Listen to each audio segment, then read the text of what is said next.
This is the Rebel Call channel. Welcome to today's show.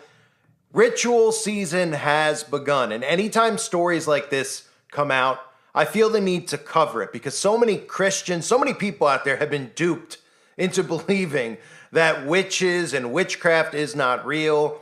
They have this illusion that anybody who does identify as a witch is just somebody who has some crystals in their home, who loves nature. These are all things that they've done deliberately, of course, but if you actually understand Satanism and the core of what Satanists and witches do, then these stories start to make very clear sense to you because you understand how important that red liquid is in these rituals that occur and that spell casting is actually real. Now, I always say this when I cover stuff with spell casting. It's amazing to me how many people out there think that it's fake, that they hear spell casting, things like, oh, abracadabra, right? Oh, none of this stuff is real.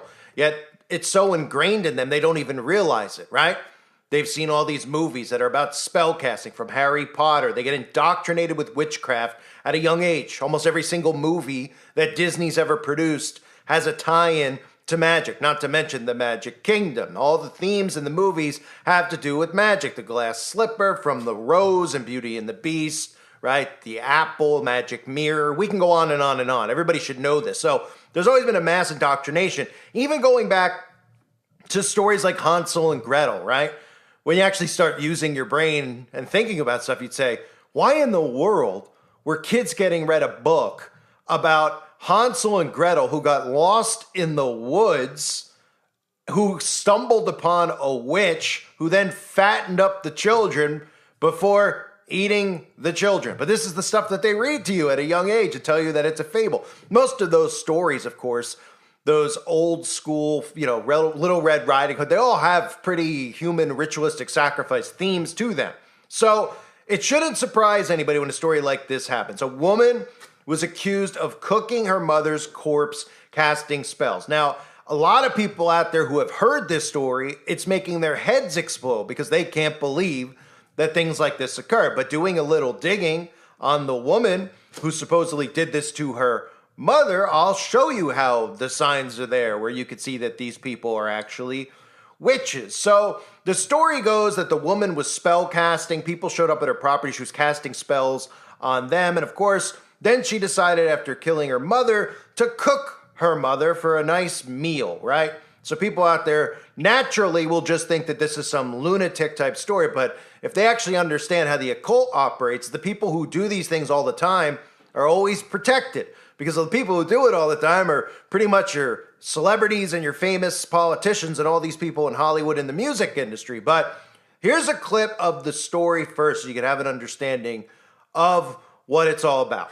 A woman is now charged in the horrific murder and dismemberment of her mother after a man said she was casting spells on him hours earlier. I have the disturbing updates about Toralina Fields and what she's also accused of doing to a dog. Welcome to Crime Fix. I'm Anjanette Levy. The case of Trudy Fields, a mother from Kentucky who was murdered and dismembered, is so incredibly sad. And the more we find out, the worse it gets.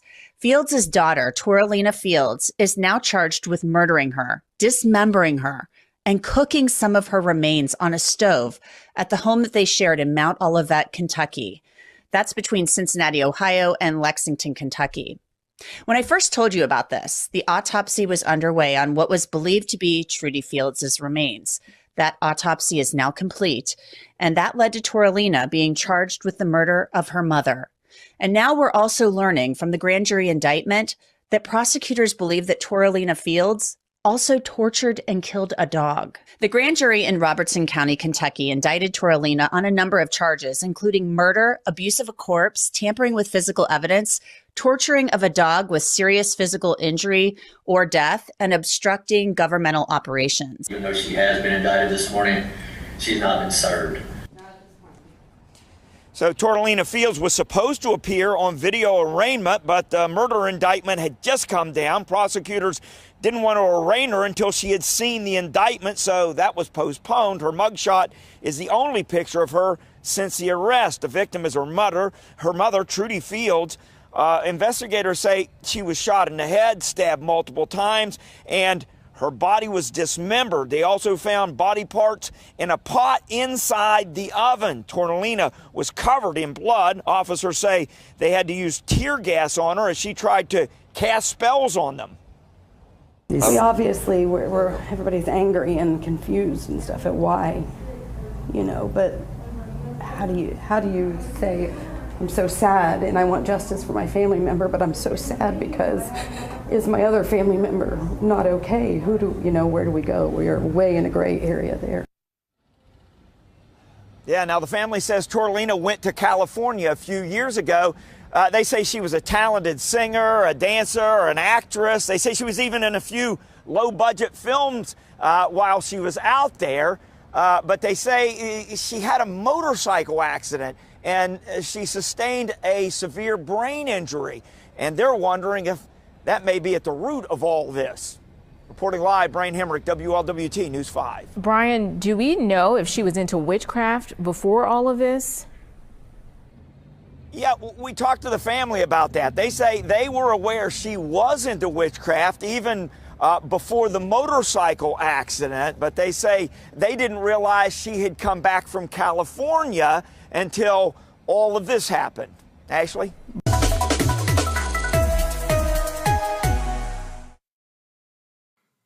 So that's the story about this woman who's accused of cooking her mother's corpse. Now, if you actually go to this woman's Instagram page, you'll actually see some of the stuff that I expose on this channel all the time. And you'll see that she is actually a witch because they reveal themselves through signs and symbols. Now, is it a coincidence that this witch was trying to become famous in Hollywood, then returned home to Kentucky after failing to become famous, and then decided to commit a ritual sacrifice, maybe with plans to go back to Hollywood afterwards? Is it a surprise to anybody? Because there always seems to be some tie-in with aspiring actors, aspiring models, right? So if you go over to her Instagram page, here's one of the first things you'll see. You scroll through, and this is her, even though it doesn't look like the mugshot, not that it looks much better, but this is the same exact person. This has been verified that this is the same person. Obviously, makeup makes a big difference, and I guess a wig or two make a big difference because she doesn't have her, here she has her clown paint on, and her mugshot, she doesn't. So is this a coincidence? Because this is obviously a very staged photo, and you look at the back of her shirt, she's got that pyramid on the back of her shirt. Is that a coincidence, that pyramid with that eyeball on it? Isn't it just kind of weird? What is she, like the dollar bill?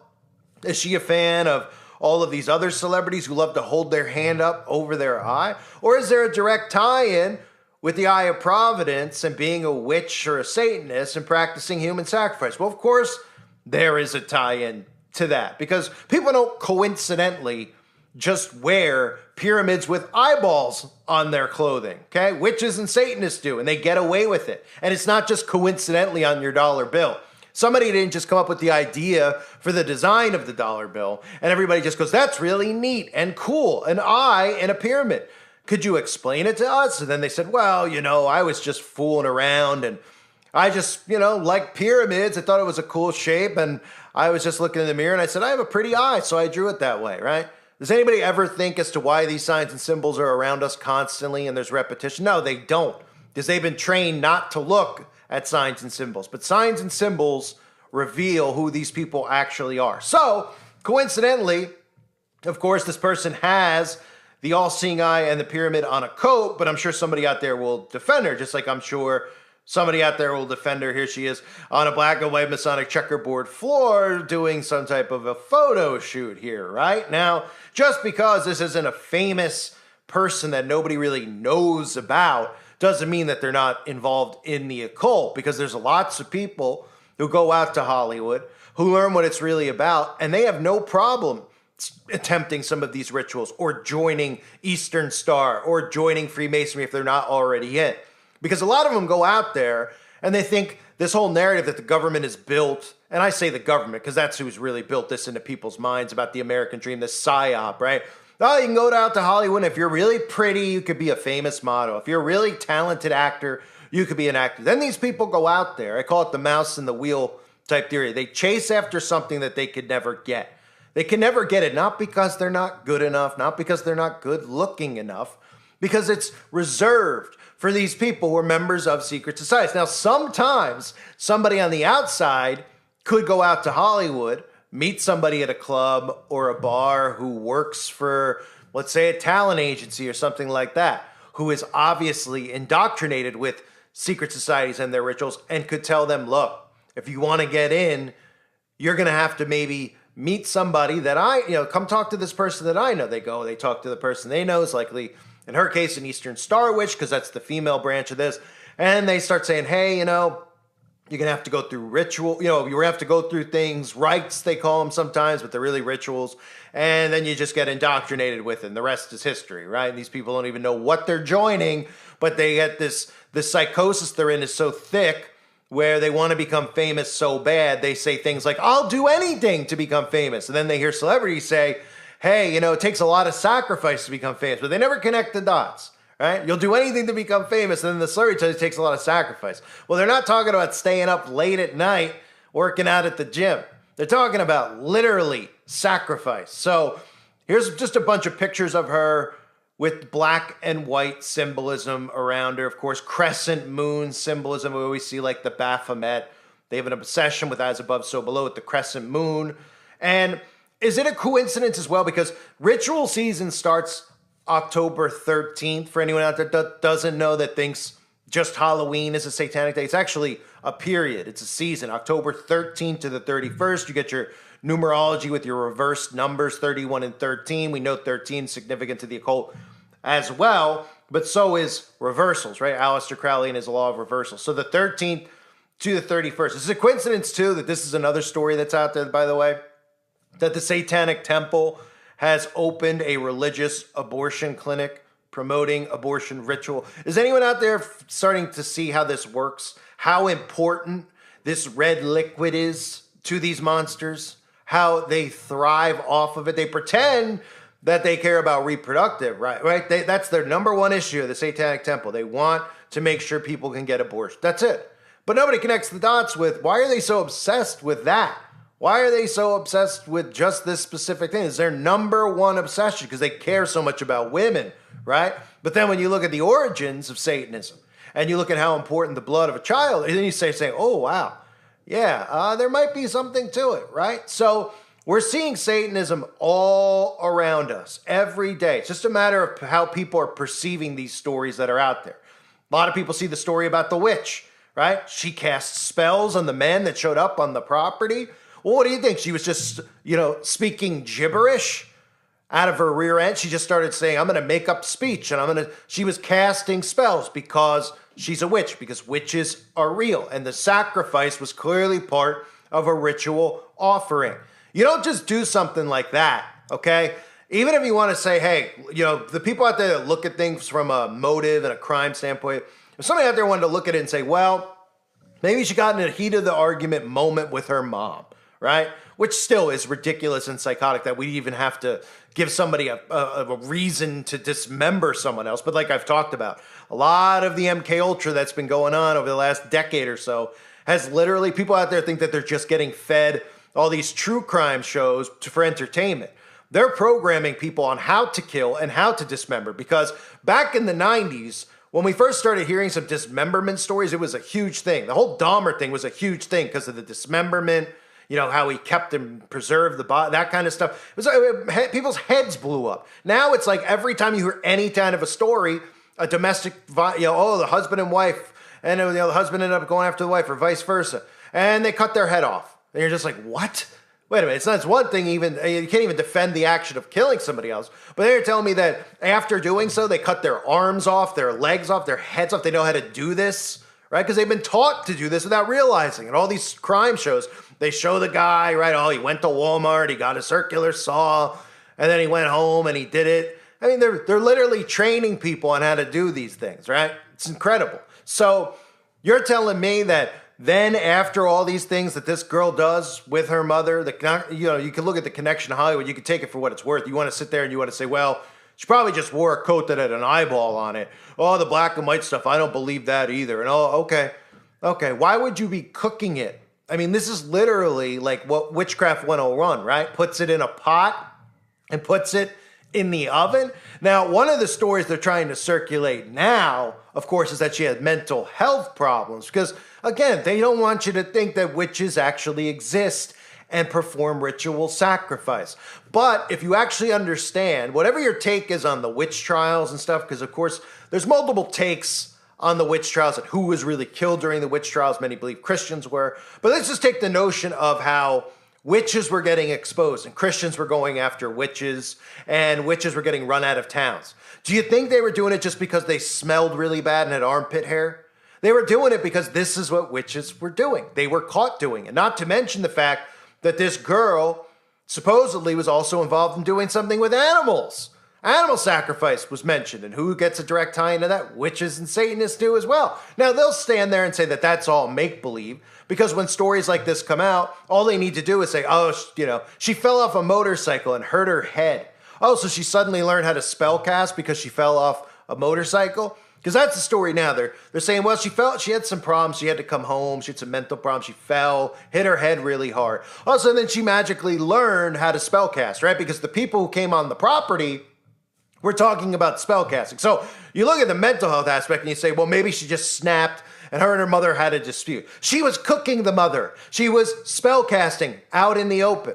And then connect all the signs and symbols on her Instagram page and you say, well, this is a witch. But why does the media never cover this stuff like, hey, this is actually happening all around us? Because they don't want you to think that witches actually exist. They want you to think that witches are victims. Oh, these Christians that went after the witches all those years ago. Oh, it was a witch hunt. It was a witch trial, right? They want you to believe that they don't exist. But the ironic thing is they've been training you since you were a child to actually believe in witches existing, because these books like Hansel and Gretel talking about witches, like I said, all the Disney movies that talk about witches. So I mean, and magic, right? They want to think magic isn't real. It's like, what was she spell casting? She was just singing a song. Is that what we're supposed to believe? Like she wasn't gaining any power from the ritual that she performed. This is a common occurrence. These things are common occurrences. Over the years, I've covered many different stories. There was one in Texas a couple of years ago with two guys that did a ritual, at 666 on the wall. It happens a lot. But what doesn't happen is people aren't explained by the media that these cults are dangerous and they exist. They tell you, well, there should be religious freedom for these people. Well, the reason that there wasn't freedom for these people is because they were killing people, right? So we literally had cults of people who were committing mass human sacrifice rituals on multiple people who were unsuspecting at the time that they were hanging out with people in the occult. So they don't want you to know that. They want you to think that the story's shocking. We haven't heard things like this, right? There's the other story out there that I talked about recently too. Don't forget about that story, the Delphi murders of the two girls who were on a trail, because the guy who's supposedly on trial for it says he didn't do it, which, okay, he says he didn't do it. We'll have a trial. That's the way it works apparently here in America, even though who could even trust that? But he claims that it was part of a Freemasonic ritual that occurred. And they even say that they found the hair of somebody that didn't match him on the girls' bodies, right? So then we could go back to things like the West Memphis 3 and all the propaganda that they put out. Hollywood put millions of dollars in production to make it seem like those kids got framed when they had blood oath contracts with Aleister Crowley, and nobody understood the significance of that. Right? I mean, that's what drove me nuts about the West Memphis 3. It was like, well, they wore Metallica shirts, so they got judged. Right? And they were like, there's no evidence here. It's the dad. And everybody just follows the trail as if the government themselves, the police themselves could implant somebody else's DNA on the body and etc. I mean, yes, they can. And they do. They protect Satanists and witches at all costs. And they keep everybody in the dark about the existence of them. And in the case of the West Memphis 3, just the fact that they had a blood oath with Aleister Crowley, when his books talks about sacrificing young boys, well, then you start going, oh, well, this is pretty sufficient evidence. It's not circumstantial. It's pretty significant evidence, right? They always go out of their way to protect their own. So even in this story, in the Delphi story, they're trying to make it seem, and I don't know what the real story is there, but I know that there's rumors of a ritual sacrifice. And we know that they're real, so we have to look at those things. They want you to just go, ritual sacrifice, what is this, a movie? Same here, right? Oh, well, ritual sacrifice, maybe she was just off her rocker. Oh, so she knew how to spellcast, and she was using a giant pot, a cauldron, to cook her mom, right? While she's got all these, signs and symbols that we see associated with the occult, on her Instagram account. Satanists are real. Witches are real. They're all around us. I thank everybody for being here. Hope you're all doing well. God bless you and your families as always.